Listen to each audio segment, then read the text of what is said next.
Қайырлы күн, сәлеметсіздер ме ұстаздар, білім алушылар, өмір бойы білім алушылар. Сіздермен бірге мен әдеттегідей келесі бір жасанды интеллекттің видео түсіндірмесін көрсететін болам. Бұл жасанды интеллектті өмірімде көрсетемін деп ойламаппын. Өйткені бұл жасанды интеллект бүкілі білет деп ойлап жүрсем, бүгін бір ұстаз жазыпты. Неге ChatGPT көрсетпейсіз деп, бұндай жағдай бірнеше рет болды. Сол себепті ChatGPT-де көрсетейін деп жатырмын. ChatGPT деген не?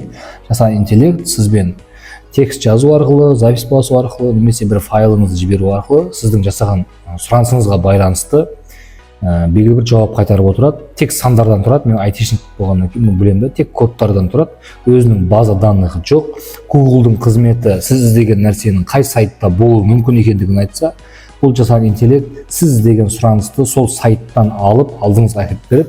Яғни бұдағы ең маңызды нәрсе дұрыс сұраныс жасай білу. Неғұрлым дұрысырақ сұраныс жасасаңыз, неғұрлым дұрысырақ ақпарат берсеңіз, детальный суреттесеңіз, соғұрлым дұрысырақ жауап, дұрысырақ материал аласыз.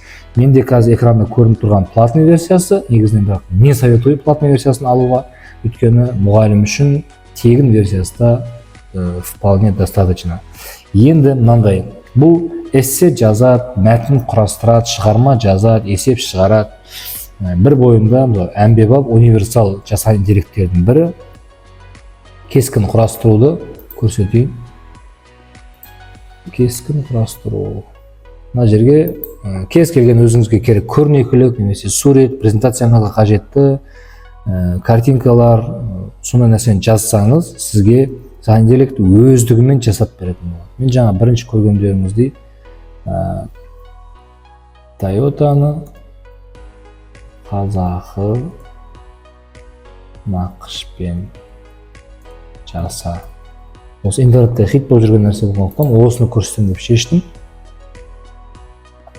Сұраған сұранысыңызға байланысты тура болмаса да примерно осындай нәрсе шығарып береді. Дәл қазір мысалы ұнамай тұрған жерін жазсаңыз болады. Кузовын тумен безені десеңіз, тумен береді.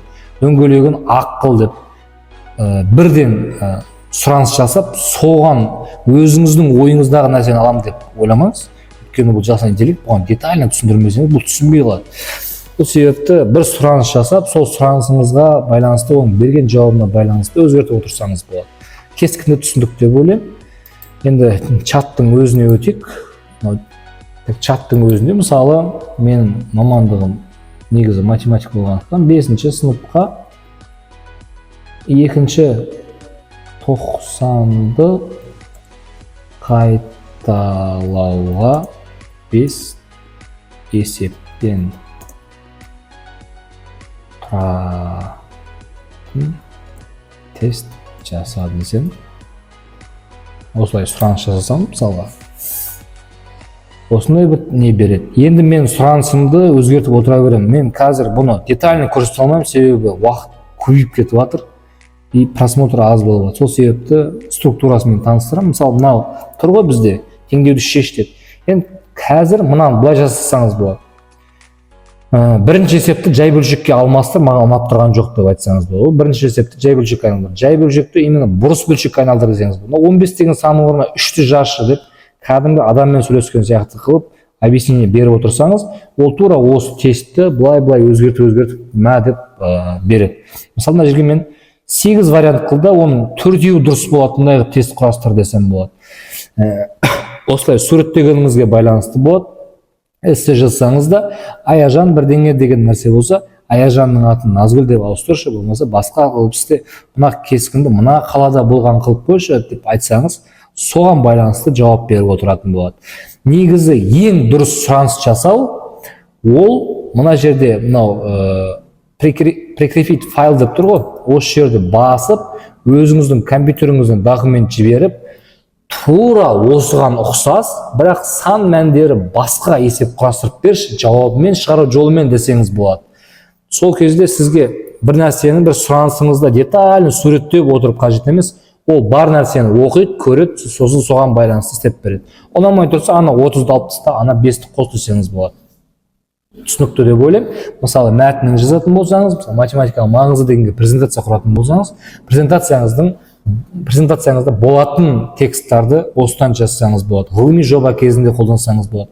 Жалпы егер сұранысты дұрыс жасай алатын адам болса, өте таптырмайтын құрал деп ойлаймын. Мысалы кейде бір сайтты көріп отырасың да, бірақ бір жер бұлыңғыр болады да, ана сайттың қандай екенін білгің келеді ғой.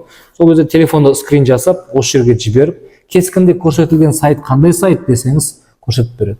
Бір сайтты, мысалы ChatGPT-дің өзі туралы ақпаратты өзінен сұрасаңыз болады. Сен қандайсың? Сен маған қалай дұрыс ақпарат бересің? Дұрыс ақпарат беру үшін мен саған қандай сұрақты қалай қою керекпін десеңіз, мысалымен қосып айтып береді. Сенің қолыңнан не келеді десеңіз болады. Жалпы мүмкіншіліктері өте көп. Тағы не айтуға болады бұл туралы? Айтуға болатын нәрсе, мысалы мен платный версиясын аламын, мен есепсіз сурет сұрай беремін. Мынандай сурет бер, мынандай сурет бер, мынандай сурет бер деп, ол маған өзгертіп отыра береді. Бізде мынандай жағдай болды. Презентация құрастыратын болдық та, динозаврдың суреті керек болды. Динозавр велосипед айдап кетіп бара жатсын дедік та. Осындай болды, енді ойыншық сияқты болды да. Шынайы қыл деп 9 шаг жасадық. 9-да уже шынайы динозавр велосипед айдап кетіп бара жатқан суреті қосылды. Дәл сол сияқты сіздер кескінді по порядку өзгертсеңіздер болады. Есепті по порядку, ТЖБ-ңызды, БЖБ-ңызды, кез келген нәрсені істесеңіз болады. Дайын бір БЖБ-ны алыңыз, прикрепить файлды басыңыз, ішіне салыңыз да, мынаның сан мәндерін ауыстыр. Болмаса әшейін есептер болады, 2 қосу 3 қосу 4 деген. Осыны мәтіндік есеп құрастыр десеңіз болады. ТЖБ-ңызды істесеңіз болады. Енді бір проблема, бұл жерде платный версиясы болмағандықтан сізге бір рет, 2 рет қана файлы жасап береді. Одан кейін уже бір күндік лимитіңіз таусылады. Ол кезде уже келесі күнді күту керек болады. Ал тағы бір математика, именно текст сұрайтындарға бұда проблема жоқ. Тестіңіздің жауабын не білмей жатсыз, содан сұрай бересіз. Бұл енді бір ақылды дана қарттың рөлін ойнап отыр ғой. Мысалы, математиктерде формула жазады, формуланы копировать етіп файлға салайын десе, немесе маған документ күйінде жасап бер десе, ол сандар x-тің дәрежесі деген сияқты нәрселер ауысып кетеді. Ол кезде сіз просто экранды скриншот жасап, керек емес жерін қырқып тастап, одан кейін барып презентацияңызға салсаңыз, формулалар сурет күйінде тұратын болады. Жалпы осы дәл бұған ұқсаған көп деген нелер бар. Именно ұстаздар осы ChatGPT-ді көрсетпегеннен кейін көрсетіп отырмын. Кез келген сұранысыңыз жазсаңыз болады. Мысалы, мынандай сайт бар. Ол қандай сайт? Оны қалай қолдану керек? Менде тіпті мынандай жағдай болды. Приложениенің бір қосымшасын құрастыру үшін код жазу керек болды. Сол кодты, мына кодтың қай жерінде қате бар, маған дұрыс код жазып бер деу арқылы осының кодын алып құрастырған кездерде болды. Демек, бұдан көретініміз дұрыс спрос жасай алған адамға, дұрыс сұраныс жасай алған адамға өте таптырмайтын көмекші. Плюс бұдан не істесеңіз болады? Тегін версиясында бірнеше рет аудио жазып сөйлессеңіз болады, қазақша түсінеді, бірақ ағылшынша, орысша берсеңіз четко істейді. Өйткені қазақшада бүкіл сайттардың проблемасы бар ғой. Орысша үйреніп жүрген адам болсаңыз, орысша қосып, сенімен орысша сөйлескім келеді, мен қатемді түзеп отыр десеңіз болады. Английскийде тоже сондай. Жалпы мүмкіншіліктері осындай. Енді бір жерін айтып, бір жерін айтпасам, енді ол пенделігінен деп біліңіздер, бүкіл мүмкіндігі есімде тұрған жоқ. Бірақ кез келген даже машинаның бір системасын түсінбей жатқан кезде де осыдан сұрасаңыз болады. Балалар енді есептерді осымен көшіріп шығарып әкеп береді. Сол кезде сіз балаға тек қана жасанды интеллекттің көмегімен есеп шығаратынын біліп тұрасыз. И қалай шығарылады, маған шығару жолын түсіндірші деп сұрасаңыз, бала уже ChatGPT-ден шығару жолын түсіндір деп сұрай бастайды. Бұны қолданудан қашпау керек, наоборот, барлығына қолданғызу керек.